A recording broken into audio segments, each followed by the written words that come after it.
ಕನ್ನಡದ ನಂಬರ್ 1 ದಿನಪತ್ರಿಕೆ ವಿಜಯವಾಣಿಯಲ್ಲಿ ಪ್ರಕಟವಾಗಿರುವ ಈ ದಿನದ ಮಹತ್ವದ ಸುದ್ದಿಗಳನ್ನೊಮ್ಮೆ ನೋಡಿ ಬರೋಣ.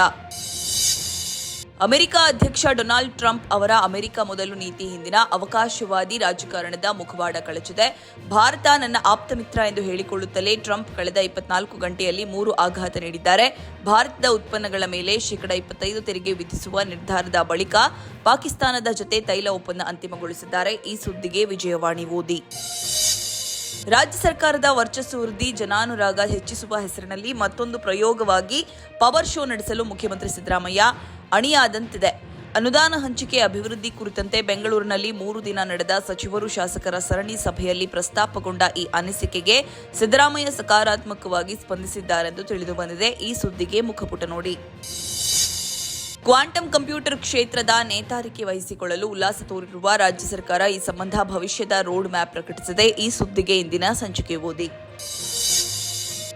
ಅನುಕಂಪದ ಆಧಾರದಲ್ಲಿ ಉದ್ಯೋಗಕ್ಕಾಗಿ ಅನಕ್ಷರಸ್ಥರು, ವಿಧವೆಯರು ಅರ್ಜಿ ಸಲ್ಲಿಸಿದ ವೇಳೆ ಅಧಿಕಾರಿಗಳಿಗೆ ನೆರವಾಗಲು ಅಗತ್ಯ ಪೂರ್ವಭಾವಿ ಕ್ರಮ ತೆಗೆದುಕೊಳ್ಳಬೇಕು ಎಂದು ಹೈಕೋರ್ಟ್ ಸೂಚಿಸಿದೆ. ಈ ಸುದ್ದಿಗೆ ಸಮಸ್ತ ಕರ್ನಾಟಕ ಪುಟ ನೋಡಿ.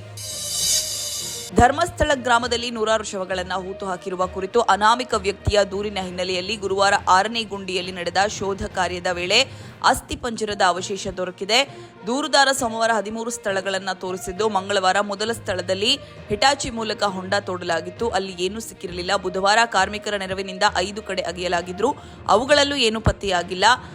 ಗುರುವಾರ 6ನೇ ಪಾಯಿಂಟ್ ಅಗೆದಾಗ 3 ರಿಂದ 4 ಅಡಿ ಆಳದಲ್ಲಿ ಅಸ್ಥಿಪಂಜರದ ಕುರುಹು ಪತ್ತೆಯಾಗಿದೆ. ಈ ಸುದ್ದಿಗೆ ಸಮಸ್ತ ಕರ್ನಾಟಕ ಪುಟ ನೋಡಿ.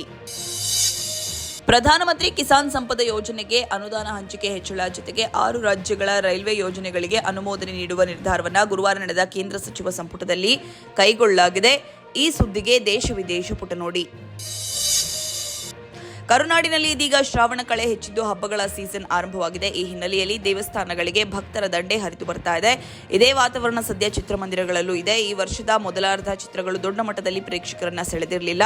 ಕಳೆದ ಜುಲೈನಿಂದ ಸ್ಯಾಂಡಲ್ವುಡ್ಗೆ ಕಳೆ ಬಂದಂತಾಗಿದ್ದು 3 ಚಿತ್ರಗಳು ದೊಡ್ಡ ಮಟ್ಟದಲ್ಲಿ ಪ್ರೇಕ್ಷಕರನ್ನ ಚಿತ್ರಮಂದಿರದತ್ತ ಸೆಳೆದಿವೆ. ಈ ಸುದ್ದಿಗೆ ಸಿನಿವಾಣಿ ನೋಡಿ. ಇವಿಷ್ಟೇ ಅಲ್ಲ, ಮುಂಜಾನೆ ಮಾತು, ಅಂತರಂಗ, ಭವಿಷ್ಯ, ಮನೋವಿಕಾಸದ ಕಾಲಂಗಳು, ಕ್ರೀಡೆ, ಸಿನಿಮಾ, ದೇಶ ವಿದೇಶಗಳ ಭರಪೂರ ಸುದ್ದಿಗಳ ವಿಶೇಷಗಳಿಗಾಗಿ ವಿಜಯವಾಣಿ ಓದಿ.